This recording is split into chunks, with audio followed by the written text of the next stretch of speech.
Good evening, everyone. Sorry for getting this out to you so late. I recorded the whole thing and then realized I did not press record. So this is take two on part two of Trudeau joins power in politics for an exclusive interview. So woohoo! Let's get going.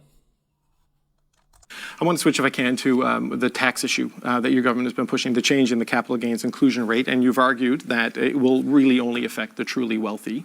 I think it's fair to say that one sector, though, that will be particularly affected by this is the tech sector because of the way they compensate their staff and build their companies. You said you want Canada to be a tech hub, particularly in artificial intelligence.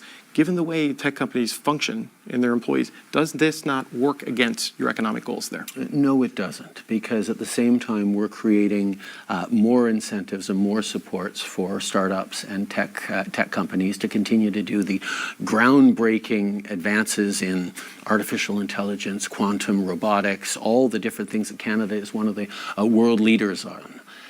The choice we made to ask those who are making a lot of money, with the capital gains affects individuals when they're making more than $250,000 in a given year from the sale of investments that they've made. That is not the vast majority of Canadians. And what we're doing with that money is putting it towards making sure specifically that young people who are seeing the dreams of home ownership or prices rise on groceries and on so many different things, we're able to actually invest more to support them, because the system is not getting more fair, and we're trying to make sure that it's fair for every generation. But if a tech company that wants to get in... And why isn't it getting more fair, Trudeau? You've been in power for 9 years and it hasn't been getting more fair. That's your fault. I can tell you why it's getting more unfair for young folk is because of this increase in capital gains tax. Businesses are leaving for the States because warmer weather in the States, and it's a lot freer and a lot less taxes. So that means a lot less jobs for younger Canadians. And you're inviting, how many people did they invite? I think it was 1 million people in the past year. And you cranked up immigration so much that, yeah, within the last 2 years, our population went from 38 million people to 40 million people. You wonder why things are unfair here in Canada for young people. They can't find jobs because young people usually get or start off with lower paying jobs at the gas station or at Walmart or like retail, yada, yada, yada. And where do most migrants who just come over to, have just come over to Canada, where do they get their jobs? They get it in retail, in gas stations, in Walmart, right? They're Trudeau's not bringing over the best and the brightest, and even when they are, they're sending them back to school for so many years to do their stuff over again that they have to work at gas stations. That, right? Our young kids, our Gen Zers and millennials and gonna be Gen Alphas can't get a job. All they can do is sit at home and send out resumes. So that's why things are becoming more unfair. But, of course, Trudeau won't say that. He doesn't realize this stuff. And I love it how they don't mention doctors. And it's the tech sector. It's the tech sectors. That's the only sector that's going to be affected. Yes, the tech sector is pretty big and will take a hit. But it's taking a hit a lot now because all the free money from 0% loan or interest loans are gone. All the free money is gone, so they're laying people off. It's happening in the States as well. The important thing is, like I said, doctors who've been told to invest in their own practice because that's how you retire. Right? And they'll have to take out capital gains because of that once they retire. And now their retirement, it seems like it's going to be taxed away. So why would any new doctor coming out of school want to do practice in Canada? They're going to leave. And this is just going to affect poor people. poorer people, middle class and under. It's going to affect middle class and under people because there will be less family doctor, less than there is now. And dang, is it hard to get a family doctor. So, but of course, Trudeau doesn't know this because Trudeau's rich. Trudeau could probably fly around. He could probably fly to the States and get private health care and not have to deal with our public healthcare wait times, or he probably has a doctor in like one doctor in the UK, one doctor in the States, one doctor in wherever the heck else he travels to whenever he goes outside Canada. Like rich people stuff. So he doesn't have to care. None of these politicians have to care because when they get sick, they don't stay in line because they're more important than you and I. They go right to the front of the line. But hey, and that's how it is. And artificial intelligence is starting from the ground up. These are not existing companies really at scale in our economy at this point in time. They will go where the tax opportunities are more favorable, will they not? Do you not create a disincentive for them to come to Canada based on this new structure? If someone's only going on where they can make the most profits in the world, they'll go to a zero tax location somewhere on an island somewhere. But if they want to actually build a company that has a world-class talent pool to draw from, a place that offers extraordinary supports and competitive opportunities and quality of life for everyone, for all their workers and their executives, they come to Canada. And that's what we've seen over the past years as more and more companies are investing in Canada. Last year, we were the third largest country in the world in terms of total foreign direct investment because companies, including in the tech sector, are choosing to come and invest in Canada. And this making sure that young people have a fairer chance is not going to dissuade people. On the contrary, it's the kind of thing that makes for more stable and fairer societies that people want to be part of. On the people. Oh yes, yeah, yep. Taxes is what more people want because it makes things more fair. You know who I keep hearing these words of fairness and the rich paying a little bit more and all these other like yeah, fairness. I keep hearing fairness.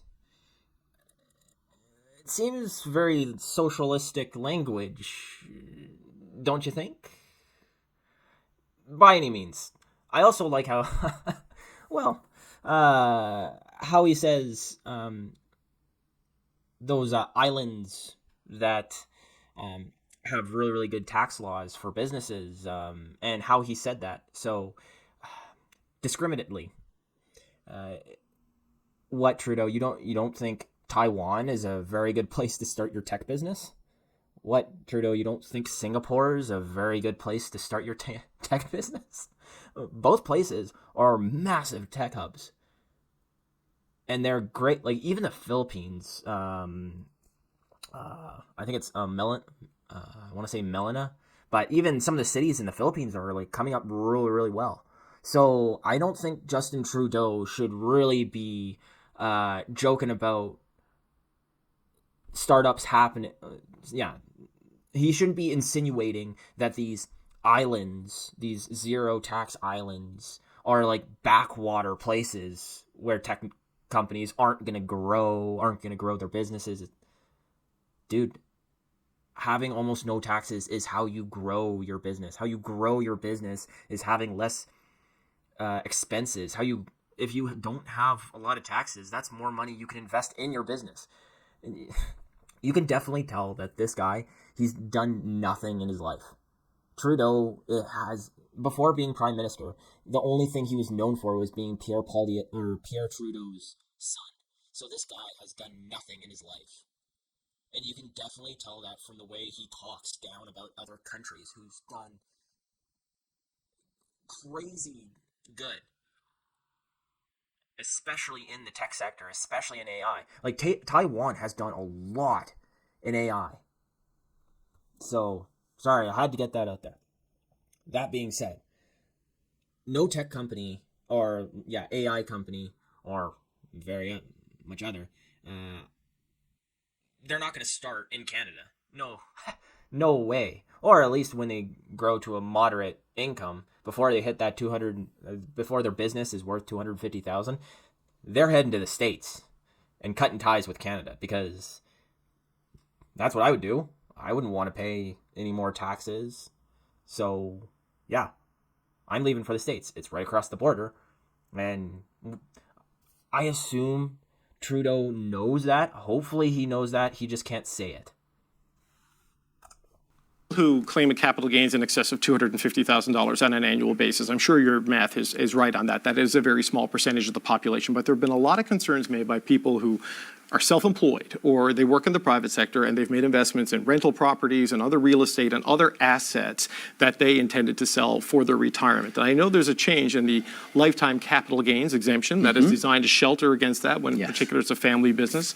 But there are a lot of people who still believe and have done the math that they are going to be worse off with this, that they've planned for retirement and this changes the game on them. I think there's a lot of people who are going to be affected by this, who are extremely wealthy, who see this as something that is going to make a material difference in them because they are making such a significant amount of money, who are gonna leave, and then their money and jobs are gonna go with them to the States. And then people will be out of work. But I'm Trudeau. I was born with a silver spoon. I don't know how jobs work.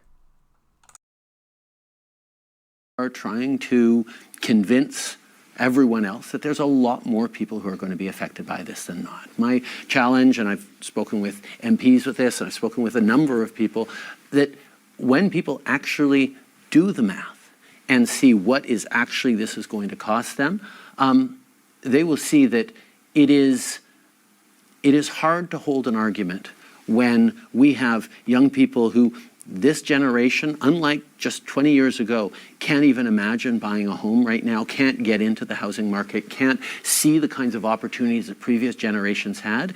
I understand that people who've made very, very well in their life don't want to get a little less in the way of profits.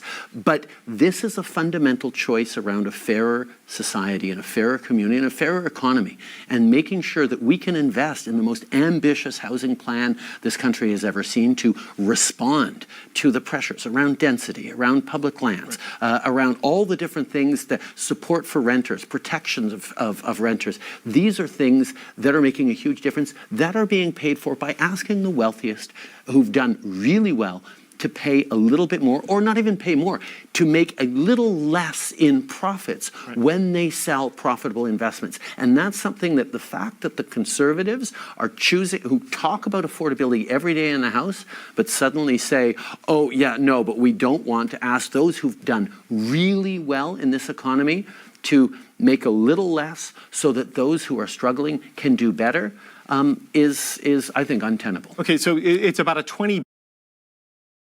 Oh yes.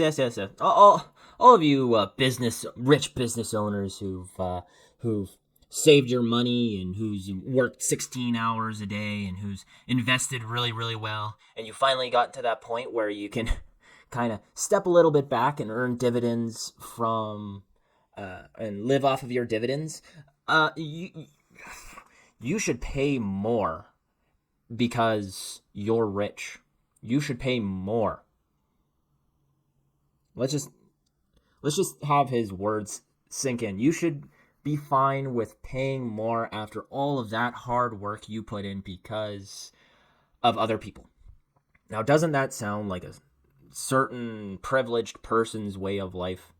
And I'm hesitant to call it. It's a communist way of looking at things. And I know everybody's like, oh my gosh, he's such right. It's like, no, this is what they believe, is all of these businesses are just going to sit down and take it and pay more money to everybody else. And that's not how business works. They don't work to pay taxes and pay more taxes. They want to earn money and invest it in and keep as much money as possible. Think of Walmart. Wow. But I'm not talking about the Walmarts. I'm talking about the family-owned farm, the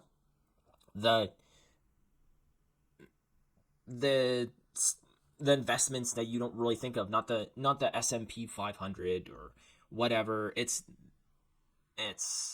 investing in land, right? Investing in all of that your family has invested in, and when that your business has invested in, and when it comes to when you're there, you're gonna retire. I think of my grandpa in this way, right? It's like he farmed a lot. He owned cows. He had like a bunch of land that he bought, right? Like, and now when he retires, right? Just say he's gonna have to pay capital gains on that tax or on that plot of land, and depending on how much land that you have, possibly you might go over that 250,000 limit, and then have to pay that extra. I guess it would be like 15% because then it goes from 50% tax to 65. So, but anyways, yeah, you have to pay that much. So we're talking about lots of farmers here too, especially when they want to sell that land to their kids. So, like, I don't know. It's tough how Trudeau thinks that this is gonna help younger people, because it's not. Because what older people are gonna have to do is they're gonna have to retire. And I'm just thinking of this is housing and land and all that stuff, right? Is the older people are going to have to sell their house or sell their rental property, right? And us kids and us millennials and such, we're not going to be able to buy it because we don't have enough money. So it's going to be these investment firms that like BlackRock that go buy it up, and then they won't have to pay these capital gains taxes on it because it's BlackRock. And even if they do, they don't care, right? It's going to be investment firms that buy up all of this stuff. I don't know. $8 billion revenue take from the capital gains inclusion increase over the next 4 or 5 years, if I remember it correctly. The housing plan that you talked about, we've got the first steps on pharmacare. There's the dental rollout. There's still a deficit on the books of between $40 and $50 billion. You've made commitments to NATO. The expectation is there'll be further commitments to NATO. This is tens of billions of dollars. Beyond this, can Canada live up to all of the commitments you're making as a government without the expectation of some sort of broad-based tax increase for everyone to pay for these things? Because the deficits are there and the future cost obligations are still there. Canada has the best balance sheet in the G7 right now. We have the lowest deficit. We have the low. Oh my God, we have the best balance sheet. Oh, that's why we're so poor. That's why we're like $2 trillion in debt. Oh, sorry. Let's continue. I just had to laugh for a second. Lowest debt to GDP ratio. We're the third largest AAA economy in the world with a better outlook than the United States. We have one of the best fiscal balance sheets of. I had to stop it there because they keep talking about this, the AAA rating. Blah, blah, blah, blah. So, one of the reasons why it is because we're still able to pay off our debt. Like, we haven't defaulted. So it's pretty much like your credit score on your credit card, right? And it's because Canada is one of the only countries who actually leverages our CPP towards our debt. So it looks like we'll be able to pay off that debt if we need to use the CPP, our pension fund.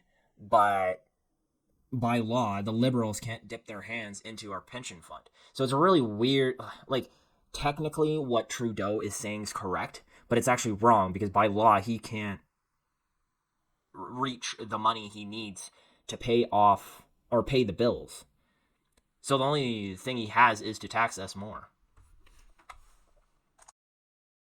Of any of our peer countries. And our choice, as we're seeing inflation come down, because we have been responsible to drive inflation down, and the Bank of Canada is responding with moving interest rates in the right direction, we've made the choice to take that strong balance sheet and invest in Canadians who are hurting right now because of high prices, because of challenges around affordability. So our decision to make sure that we're investing in housing for young people, that we're doing this in an extremely ambitious way that challenges municipalities and provinces to step up as well, that we're delivering on dental care. Right now, over 200,000 seniors have had access to dental care in just the past 6 weeks. This is making a huge difference because we all know the cost of dental care has gone up over the past years, and suddenly it's affordable for hundreds of thousands and millions of people still coming on board on that.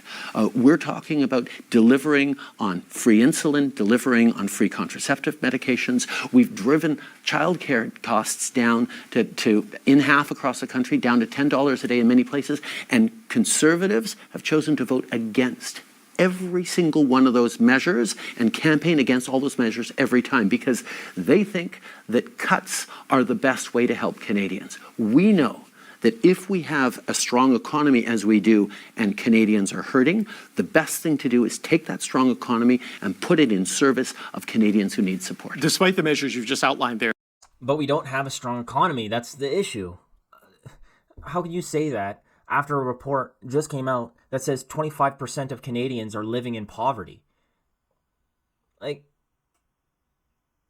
I don't know how Trudeau can say that with a straight face. Maybe if you lie enough times, you perceive things to actually be true. I don't know, but other than that, there's a lot to break down there. There was a lot of stuff he talked about. So the $10 a day daycare. Just ask Ontario how that's working out for them.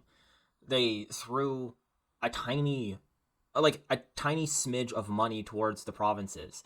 I can't remember how much, but like the province already says that it's not enough. And in an earlier video I broke down the math, just easy division. And yeah, this $10 a day daycare does not work because you can't, with the amount that the feds are giving the provinces and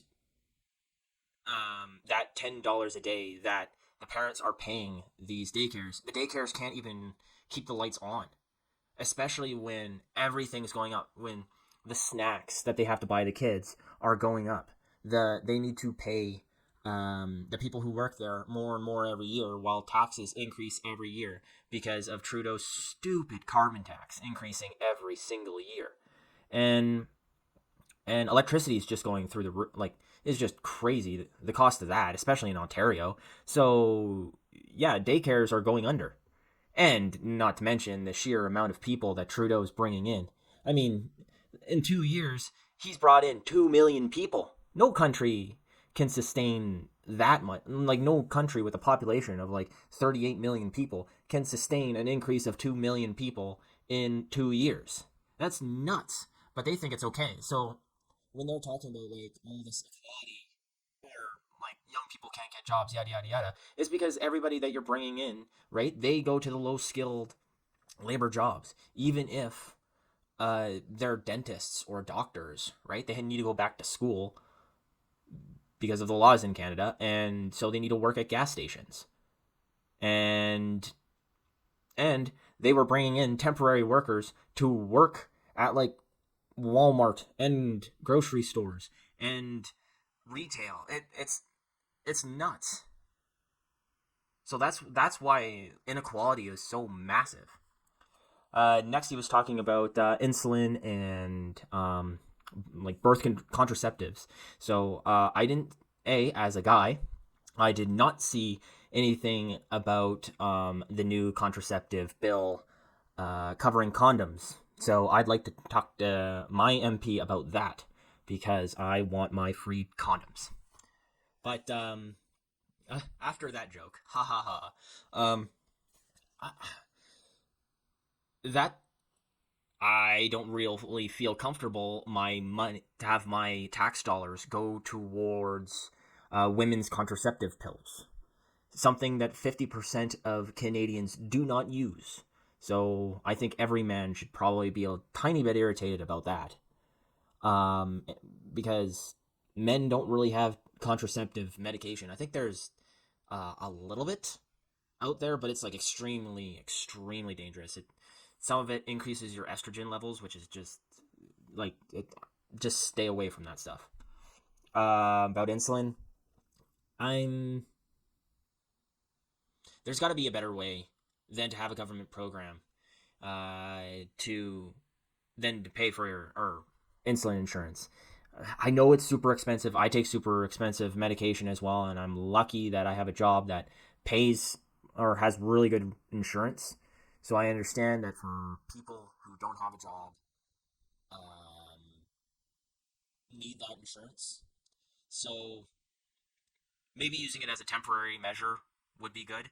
Like, kind of like if you're in between jobs, like if you don't have insurance, then you can get it. But once you're at a job that has insurance, you'll get right off of it, kind of like EI. And housing, man. Keep talking about housing. You ignored it until the conservatives pestered you enough to actually do something about it. I don't know if you guys remember, but there was a whole press conference in which Trudeau specifically said that housing is not a federal responsibility, it's a provincial responsibility. So, and now Trudeau is bragging about pretty much just giving municipalities money and saying, well, we're not going to track where this actually goes, so just do with it as you will. We're not going to actually make sure you get these projects finished. Trying to think of what else Trudeau went through in his tirade. Oh, and lastly but not leastly, he was going on about the food care program. Hey, if you didn't print so much money during the pandemic, maybe inflation wouldn't be as crazy as it is, making food so expensive that families can't send their kids to school with good food. And that's just nuts to me. Because if I had kids, which I don't, I wouldn't feel comfortable having the government feed my kids, because I assume it would just be like the States, where they pick the cheapest, most processed garbage and feed it to my kid. And then you would wonder why the obesity and food addiction levels in a country get that high. United States, I'm sorry, but I'm talking to you right now. But that's what we're risking with the food care program. And I hope, liberals probably realize this, but this is probably what's going to happen. They're going to become corrupt and sell off, or hire Domino's to feed your kids pizza because the dough has wheat in it. The tomato sauce has tomatoes in it, which is a vegetable, so that's healthy. Cheese is milk, and milk's healthy, so there's your dairy for your lunch.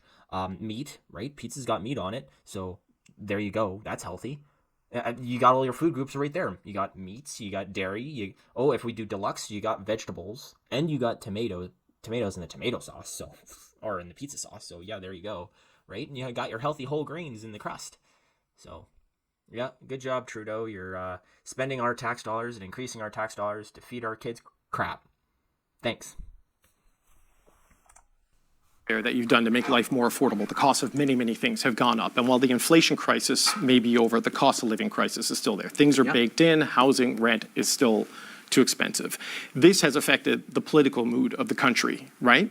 And your party, as the governing party, has suffered from it. But even when you say baked in, the measures we are delivering are actually ways that are taking pressure off of families' balance sheets. But groceries are still high. Yes, things are still but we're up, delivering right? a national food program that's going to save $800 a year to lower-income families because we're delivering for 400,000 more kids across the country. So there is no one silver bullet. The cost of living is up all around the world. We were all talking about that. But there is a silver bullet here, Trudeau. It's called getting rid of the carbon tax. Something you can do immediately today, and that will save Canadians so much money to give their kids food, and it would lower the prices of everything. And I know everybody loves to talk about like how all Loblaws and all these places are price gouging their groceries. And other people are like, no, it's just the carbon tax. Think of what you could say if the carbon tax went away tomorrow and Loblaws kept their groceries the same. Then there would be then Loblaws and all these grocery store chains, it would prove that they are price gouging you, that they wouldn't have anything to fall back on. So, but he didn't talk about that. But, like I said, save you $800. What did he say? A year? Without the carbon tax, that would save you pretty much that much alone, because everything in your life would go down. I don't know what Trudeau thinks trucks run on to deliver the food that goes to the store, but he doesn't. I don't know if that doesn't process with him, or he just doesn't care. Probably just doesn't care. at the G7, that everyone's facing challenges, but they hear about Canada's $10 a day childcare. They hear about the investments we're making in greater density to push local and regional governments to be investing in more housing, to unlock affordable housing. These are things that we are doing that are going to make a material difference in people's lives. And the big difference, I know you want to go to the political side of things. I do. The big difference between what Mr. Poilievre is putting forward for young people and what we are for all Canadians, he wants to keep Canadians angry. We are focused on solving the challenges they're facing. And that is a very clear contrast that Canadians are seeing. It's been about a year. So Pierre Poilievre's not keeping us angry. That's the dumbest thing he's ever said. Well, not ever said, but that's stupid. We're already angry, and we're already irritated at you, Trudeau. And Toronto St. Paul riding just proved it. That it's you, Trudeau. It's you and your policies that nobody likes anymore. Nobody likes you. Everybody just wants you gone. You're destroying the Liberal Party. And Pierre Poilievre, he doesn't have to do anything at this point. I think Pierre Poilievre could sit down, he could pull a Joe Biden and just sit down in his basement and pretty much just do his job like a normal MP, not even act like a leader. And everybody would just, he could pull an Andrew Scheer and just be milquetoast, and nobody would vote for the Liberals because of you, Trudeau. You're making lives for everybody harder. And like I said, 25% of Canadians are feeling poverty. Before you came into power, 14% of Canadians were feeling poverty. So that's 11 more percent. That should show you how terrible you're doing at your job. And just like I said before about the $10 a day daycare, daycares are closing because you're letting too many people into Canada, which means the amount of kids are exploding, and daycares can't handle them. Now, there's a wait list for daycares. You have to plan 2 years in advance before you even have your kid to get a spot at a daycare in Ontario. 2 years? How do you even do that? Because daycares are shutting down because they can't pay their bills and they can't pay their staff. Because of this stupid $10 a day daycare. Because the feds won't provide more money to the provinces for the daycare system. And all the feds say is, like, figure it out, provinces, we gave you money. And like I said, even I did the math. I'm like, what do you expect these daycare workers to live off of? Crackers? Year, though, since Canadians got really angry about this, and you saw the polls diverge because you and the Conservatives were kind of neck and neck, and now it's been a consistent year of leads for Mr. Poilievre and his Conservatives. The parlor game, as you know, is the conversation of why you should quit and when you should leave, and you say you're staying. So what is it you want to do in a fourth term that you couldn't do in the first three? Oh no, it's continuing to meet the moment for Canadians. It's continuing to know that what we've done over the past years, whether it was raising taxes on the wealthiest and lowering them for the middle class, whether it was delivering on a Canada... Whoa. I have to stop it here. You have never lowered taxes for the middle class. Never. Not once. I have seen no deductions in my taxes ever since you came in. The only reason you're staying, let's be honest here, Trudeau, the only reason you're staying in power is because of power. You can't stop suckling that power trip that you have. And because you have nothing to do afterwards. You have nothing. You can't go back to being a teacher.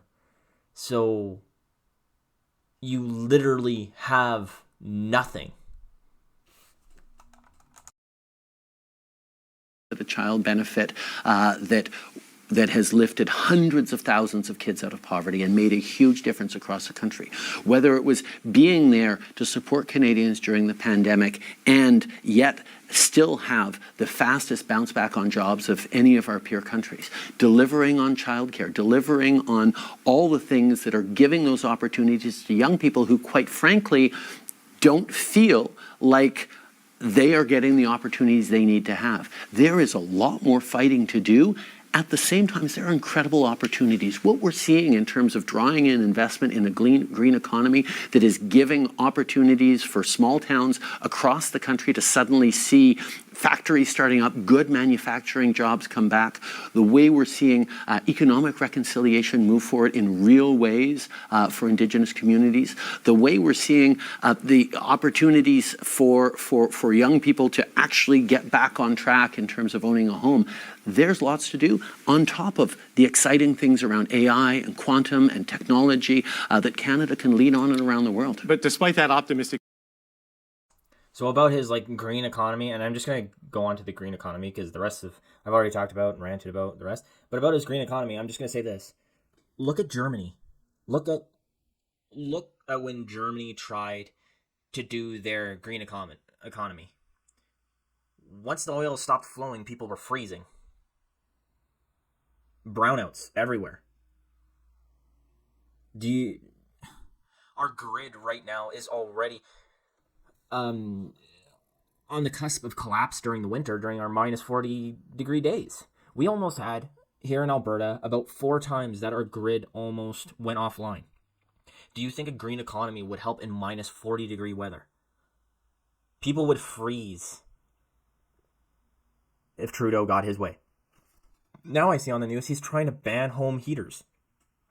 What in the world are we supposed to use to heat our homes? This green economy that, it's all well and good to have solar panels, solar farms. That's really good to have as a supplemental thing. In Canada, it doesn't work during the winter, so we need either nuclear or geothermal.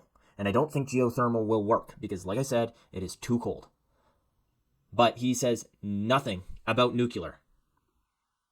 So what I'm assuming Trudeau is talking about when he's talking about the green economy is he's talking about electric cars and windmills and I guess he does have a hydrogen plant or something going on in Maritimes or something like that. But solar panels, stuff like that, and apparently it also includes giving I believe it's Hyundai a bunch of Toyota a bunch of taxpayers' money so they can build an EV car plant here in Canada. Do they not have enough money that they can build an EV plant themselves? They probably don't want to because not enough people are buying the domestic ones here in Canada. And people in the industry have already been coming out saying we're not from GM and Ford and stuff like that, and they're saying we're not going to make more electric vehicles right now because they're not selling, and this is not the right time because the battery technology is just not there yet. So I don't know where this manufacturing and all this green economy is coming from, but like I said, look to Germany. Look how they did with their green economy and how their grid turned out. Where if you start doing the same thing, we're going to end up in the same position. Oh, and I even forgot. And he's trying to ban fertilizers on our farmers. So that was a fun one too. Is that part of the green economy, Mr. Trudeau? How is that going to help with our food price issue here in Canada? Look to, I think it was Norway. Look to Norway and see. Well, Norway and there was another small country which switched to all organic, and they had a starvation crisis. So not Norway. In Norway, the farmers they went up in they protested everywhere, and it was awesome. I believe. Let me know in the comments below whether that was Norway or not. And also, while you're in the comments below, if you could hit that subscribe button, that would be awesome. Big picture, I mean, the country is still angry. You can see it in the mood. And increasingly, Prime Minister, a lot of them are mad at you, right? I know you say you want to beat Pierre Poilievre. You keep coming back to that. But what if you are the reason the Liberals can't beat the Conservatives in the next election? Where do you factor that into your thought process? Well, I think first of all, Canadians are not in a decision mode right now. Oh, we're not in a decision mode right now? I think after Toronto St. Paul's writing, Canadians are definitely in a decision mode right now. And even the CBC, like, they went around to that whole Liberal riding there, and they asked people, like, who are you going to vote for and why? And then, like, the voters there said, I like the Liberal MP. She's a good MP. But I just can't vote Liberal because of Trudeau. I just can't vote for Trudeau. So, it's you, dude. It's you. You're the poison in the well. You're the plague of the Liberal Party. You're the reason why there may be a Conservative supermajority come next year.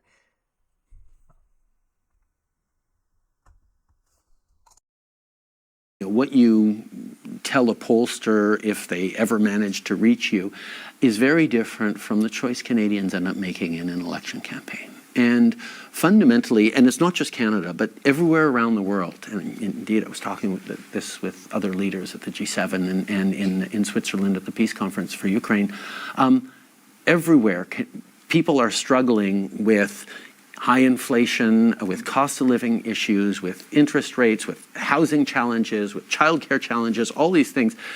We are doing better than many countries. Doesn't make a difference to someone who can't pay for their groceries, but the way people are everywhere facing a certain amount of frustration. And I truly believe that as we choose to step up on solving those challenges, to contrast with a political vision that so far consists from the Conservatives of just making people more angry and saying everything is broken, I know Canadians are pragmatic people who focus on solutions, and that's exactly what we're going to be doing. I have one last question because I know I've gone over. Yeah, you're right. You're right about one thing. Canadians do focus on solutions. The solution is kicking you out of government for a long time and teaching the Liberals a long, hard lesson on what not to do. So that's going to be called a Conservative majority. So you won't be smiling like that when you're no longer Prime Minister. But what does he care? I mean, he's got a what do they call it? A cushy landing there. But like I said, from what we saw in Toronto, that says it all. I don't need to rant about it because I know, because that riding said it all. Time. But a week from today, it's not going to be a public opinion poll. It's going to be a by-election in Toronto St. Paul's. This is a seat the Liberals have held in its various forms since 1993. Oh, okay. So the rest of it's about Toronto St. Paul. My video came out after. We already know Conservatives won with not even thinking they were going to win. So, hey, that's awesome. I enjoyed that. So I'm just going to end it here. Hopefully you guys liked the video. I know it ran kind of long. I kind of ranted a lot more than I thought I would. But let me know what you thought. Hopefully, if you like, well, not hopefully, but if you guys like these types of videos, I'll keep on doing them. Also, I wanted to say, I just saw that I hit 100 subscribers, which was a goal I was looking to hit. And I want to thank every single one of you who subscribed to my channel. And let's go for 200 now. But yeah, hopefully you have a nice day, and I'll talk to you next time.